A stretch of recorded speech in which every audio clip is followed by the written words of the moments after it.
সুপ্রিয় শিক্ষার্থী বন্ধুরা, আমরা এখন দেখব দলগত কাজ ১-এর উত্তর। দলের মধ্যে আলোচনা করে তোমাদের বিদ্যালয়ের গাছের সংখ্যা এবং মোট জনসংখ্যার ভিত্তিতে নিচের সমস্যাগুলো সমাধান করো। দলে আলোচনা ও হিসেব করে সমাধান করবে এবং প্রত্যেকে নিজের খাতায় লিখবে। এখানে ১.১-এ দেয়া আছে বিদ্যালয় প্রাঙ্গণে এবং আশেপাশে বড় গাছের সংখ্যা আনুমানিক কত হতে পারে তা দলের সাথে আলোচনা করে লিখো। এর উত্তর হচ্ছে বিদ্যালয়ের প্রাঙ্গণে এবং আশেপাশে বড় গাছের সংখ্যা আনুমানিক ২০০ হতে পারে। ১.২-এ আছে ষষ্ঠ শ্রেণীতে তোমরা যে শাখায় আছো সেখানে মোট শিক্ষার্থী, বিদ্যালয়ের সকল শিক্ষক এবং কর্মচারী মিলে মোট জনসংখ্যা কত লিখো।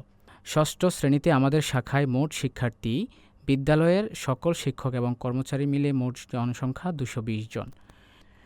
১.৩-এ আছে বিদ্যালয়ের প্রাঙ্গণে এবং আশেপাশে আনুমানিক যে সংখ্যক বড়গাছ রয়েছে তা গড়ে প্রতিদিন কী পরিমাণ অক্সিজেন উৎপন্ন করে। বিদ্যালয় প্রাঙ্গণে এবং আশেপাশে আনুমানিক ২০টি বড়গাছ রয়েছে। এখানে প্রশ্নে উল্লেখিত আছে একটি বড়গাছ প্রতিদিন গড়ে ২৭৮ লিটার অক্সিজেন তৈরি করে। সেক্ষেত্রে আমরা লিখব একটি বড় গাছ অক্সিজেন দেয় ২৭৮ লিটার। অতএব ২০টি বড়গাছ অক্সিজেন দেয় ২০ দ্বারা ২৭৮কে গুণন করলে বের হচ্ছে ৫,৪৮০ লিটার। ১.৪ ষষ্ঠ শ্রেণীতে তোমার শাখায় মোট যে জনসংখ্যা, শিক্ষক, শিক্ষার্থী এবং কর্মচারী রয়েছে তাদের প্রতিদিন গড়ে কী পরিমাণ অক্সিজেন প্রয়োজন হয়। এখানে প্রশ্নে দেওয়া আছে একজন মানুষের প্রতিদিন কী পরিমাণ অক্সিজেন প্রয়োজন হয়। বিজ্ঞানীরা পরীক্ষা করে দেখেছে একজন মানুষ গড়ে প্রতিদিন ৩৭৮ লিটার অক্সিজেন গ্রহণ করে।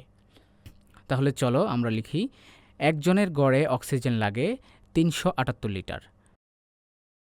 ২২০ জনের গড়ে অক্সিজেন লাগে ৩৭৮ গুণন ২২০ লিটার, মোট ৮৩,১৬০ লিটার। অতএব ৮৩,১৬০ লিটার অক্সিজেন প্রয়োজন হয়। এরপরে চলে যাব আমরা ১.৫-এ। তোমার শাখায় সকলের জন্য গড়ে প্রতিদিন যে পরিমাণ অক্সিজেন প্রয়োজন হয় সেই পরিমাণ অক্সিজেন বিদ্যালয়ের গাছগুলো উৎপন্ন করছে কিনা দলের সকলে মিলে আলোচনা করে সিদ্ধান্ত। প্রয়োজনীয় সংখ্যক বড় গাছ তোমাদের বিদ্যালয়ে রয়েছে কি, গাছ না থাকলে কি করা যায় প্রভৃতি লিখো। চলো আমরা দেখি।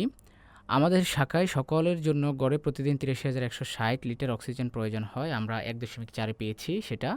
সেই পরিমাণ অক্সিজেন বিদ্যালয়ের গাছগুলো উৎপন্ন করছে না। আমাদের বিদ্যালয়ের মোট গাছ ২০টি, কিন্তু এই পরিমাণ গাছ দিয়ে সকলের অক্সিজেনের চাহিদা পূরণ হয় না। তাই গাছ না থাকলে করণীয় বিষয়: প্রচুর পরিমাণে গাছ লাগাতে হবে। ২ গাছের যত্ন নিতে হবে। ৩ চারা গাছে আগাছা পরিষ্কার করতে হবে। ৪ গরু ছাগল যাতে গাছগুলো খেয়ে না ফেলে সেদিকে লক্ষ্য রাখতে হবে। এ হচ্ছে দলগত কাজ ১-এর উত্তর। পরবর্তী কাজের উত্তর পেতে আমাদের সাথে থাকো। ধন্যবাদ।